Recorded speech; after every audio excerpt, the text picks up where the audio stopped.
Bem, amigos do Trilhante, eu sou o Felipe Ferreira. E eu sou o Leonardo Belotti. Somos membros do Grupo de Estudos de Direito Desportivo da FDRP USP. Estamos aqui no Trilhante para apresentar uma novidade bem legal, a coluna Direito e Esporte.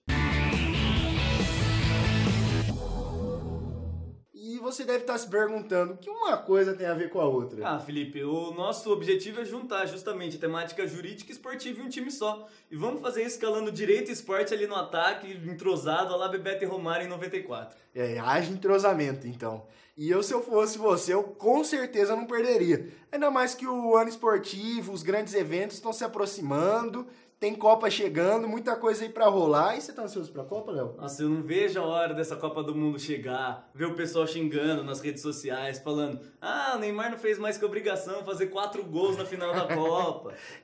O Léo tá empolgado com o Hexa, mas a gente vai trazer o pensamento mais pro presente. Isso porque tá rolando as Olimpíadas de Inverno lá em Pyeongchang, na Coreia do Sul. Nossa senhora. Ô, Lio, bota uma foto de Pyeongchang aí pra gente, por favor. Coluna Direito, Esporte e Geografia agora, né? Mas, voltando agora pro campo esportivo, é claro que o Brasil passa longe de ser uma potência esportiva nos esportes de inverno. Tanto que ali na patinação artística brasileira, quem é destaque é uma esportista de talento que nasceu distante do nosso país. Pois é, a patinadora Isadora Williams, que já disputou Olimpíadas de Inverno em 2014 pelo Brasil, nasceu nos Estados Unidos, não mora aqui no Brasil, fala um português mais ou menos, cheio de sotaque. Mas mesmo assim ela compete de verde e amarelo. Tudo isso porque sua mãe é brasileira. E é aí que entra o direito na jogada. Para a nossa Constituição, o nascido no estrangeiro, de pai e ou mãe brasileira, que venham a registrar o recém-nascido na repartição competente, que é o caso de Isadora, é considerado brasileiro nato, que é quem obtém a nacionalidade logo de cara, pelo nascimento. E você falando da Isadora, mãe brasileira, opção pelo Brasil e tudo mais, não tem nem como lembrar do Thiago Alcântara, filho do ex-jogador Mazinho, né? Ele bem que podia ter feito a mesma opção que a Isadora, Nossa, né? Como ele podia estar naquele meio campo fazendo uma dupla com o Paulinho. E o engraçado do Thiago, Léo, é que a mãe dele é brasileira, o pai famoso é brasileiro e ele nasceu na Itália. Mas ele optou por defender a Espanha. Na Espanha?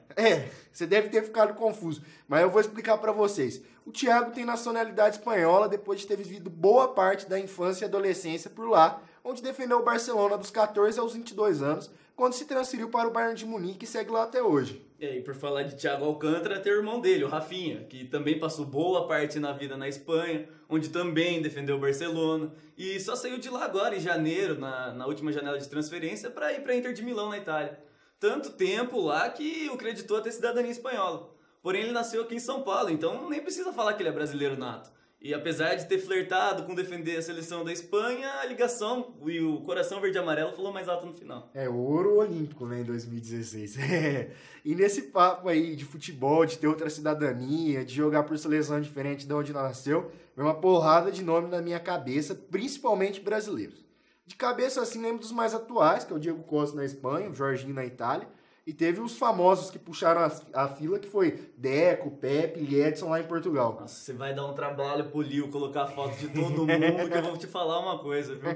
E além desses jogadores brasileiros que defenderam outras seleções, tem aqueles que obteram cidadanias europeias para ficar mais fácil de se transferir para o continente e também para ter trânsito mais fácil dentro das suas equipes, não ocupar uma das limitadas vagas de estrangeiros que as ligas acabam colocando e tudo mais. E é uma situação complicada, né? A Constituição traz até essa polêmica para fora do campo, já que fala que será declarada a perda de nacionalidade do brasileiro quando adquirir outra nacionalidade, sendo ressalvados casos de reconhecimento de nacionalidade originária pela lei estrangeira ou de imposição da naturalização pela norma estrangeira, como condição para a preferência do brasileiro em seu território ou para exercer direitos civis. Preferência não, permanência. Permanência. Turn down for what? A minha lente tá meio ruim, viu? Preciso te falar uma coisa. Agora é direito, esporte e oftalmologia. E agora, a gente vai analisar um pouquinho desses casos desses brasileiros que optaram por jogar por outras seleções. Será que eles não podem perder a nacionalidade brasileira, né? O Jorginho, por exemplo, ele obteve a cidadania italiana pelo fato do seu tataravô ser italiano. E a lei italiana, nesse caso, dá margem para que o jogador tenha sua cidadania italiana reconhecida. Ou seja, nacionalidade originária reconhecida pela lei estrangeira. Só que o caso do Diego Costa na Espanha, o Liedson, o Deco e o Pepe em Portugal não foram bem assim. Eles se submeteram ao processo de naturalização nos respectivos países. E aí é justamente o caso Diego Costa que trouxe aí uma grande polêmica envolvendo CBF, Ministério da Justiça. Diego Costa e confusão andam lado a lado sempre, né? E quando ele optou por defender a Espanha em 2013, que o Filipão doido pra convocar ele, pra ser o reserva do Fred naquela Copa, a treta foi com a CBF, que acusou o atacante de ter recebido dinheiro pra jogar pelos espanhóis e ameaçou até entrar com um pedido de cassação da nacionalidade brasileira. Só que aí o Ministério da Justiça colocou panos quentes na briga, falando que não tinha como caçar a nacionalidade de ninguém ali. Lembrando uma portaria lá de 98 que falava que o brasileiro só perde a cidadania brasileira se ele mesmo expressar esse desejo. Sem contar que seria uma baita dor de cabeça pro governo brasileiro, que já tá tranquilo de dor de cabeça.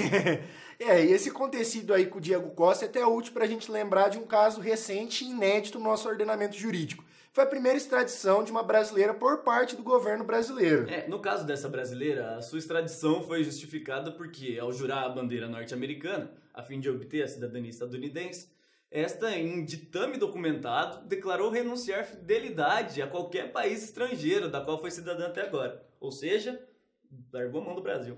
Falou bonito agora, hein, Léo?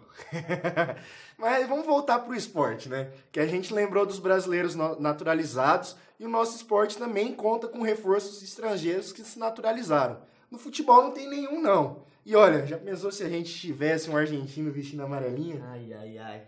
Ia ser, olha, um prazer ver esse cara jogando com a camisa brasileira. E ó, sem contar que ele podia, enfim, falar que foi campeão de alguma coisa pela seleção. Né? Que a Argentina se deixar nesse jejum aí, né? Tá complicado. Mas vamos trazer o foco de volta e deixar nossos irmãos pra lá, né? Nos outros esportes tem um ótimo destaque recente que é o Leão no vôlei. Ele obteve autorização recente para defender a seleção brasileira e aguarda agora uma convocação. Sendo que aí vale a pena a gente relembrar que brasileiro naturalizado é aquele que adquire a nacionalidade brasileira na forma de lei.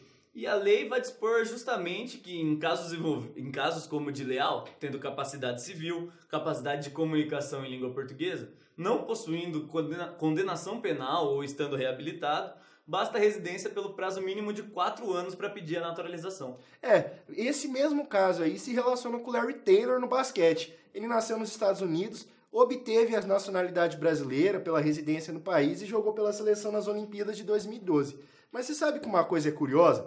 Nessa mesma lei, que é o Estatuto do Estrangeiro, lá está disposto que, por alguns motivos especiais, essa residência fixada em 4 anos pode diminuir para 1 ano. Entre as hipóteses, eles colocam lá a possibilidade de prestar relevantes serviços ao país. Você sabia que no polo aquático, o Comitê Olímpico Brasileiro fez um lobby ali no Ministério da Justiça e tudo mais, e conseguiu que diminuísse o prazo para a naturalização de 2 atletas.